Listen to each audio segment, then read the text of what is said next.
नमस्कार। आज की कहानी का शीर्षक है परोपकारी भाई।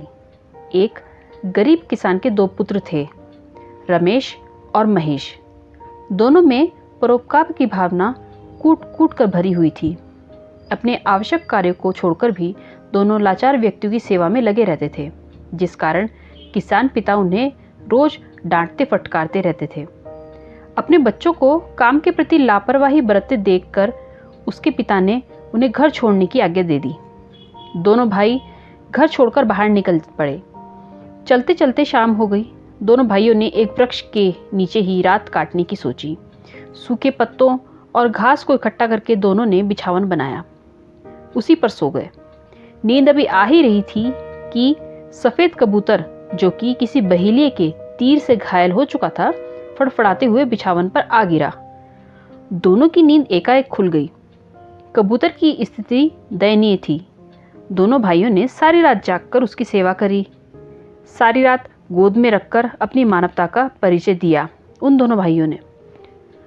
दोनों सुबह पहाड़ी पार करने की योजना बना रहे थे, ताकि पहाड़ के उस पार जाकर लोगों की बस्ती में धन उपार्जन कर सकें और अपने गरीब पिता की सहायता कर सकें। बड़े भाई रमेश ने छोटे भाई महेश से कहा, तुम कुछ आम के फलों को तोड़कर ले आओ, जिससे भूख मिटाई जाए। महेश ने लक्ष्मण की तरह अपने भाई की आज्ञा मान ली और अतिशीघ्र आमों को तोड़कर ले आया। दोनों ने आम खाए और पहाड़ी पार करने के उद्देश्य से दोनों चल पड़े। कबूतर को गोद में लिए रमेश आगे था, महेश पीछे पीछे चल रहा था। उसी समय कबूतर बोला, तुम लोग अगर मुझे घर छोड़ देते तो मैं दोनों का यह एहसान कभी नहीं भूलता। दोनों भाइयों ने जब उसके घर के विषय में पूछा तो कबूतर ने बताया, पहाड़ी के बीच पक्षियों का एक विशाल साम्राज्य है, जहाँ के राजा मेरे पूजनीय पिता हैं। वे मुझे न पाकर काफ़ी शोकाकुल होंगे। कबूतर की दया भरी याचिका सुनकर दोनों भाइयों ने उससे घर पहुंचाने की योजना बनाई। पहाड़ी के बीच पक्षियों का विशाल साम्राज्य दिखाई देने लगा। पक्षी राज के सीमा में प्रवेश करते करते शाम हो गई। पक्षियों का यह देश अपने राजकुमार के न आने के गम में दुखी था।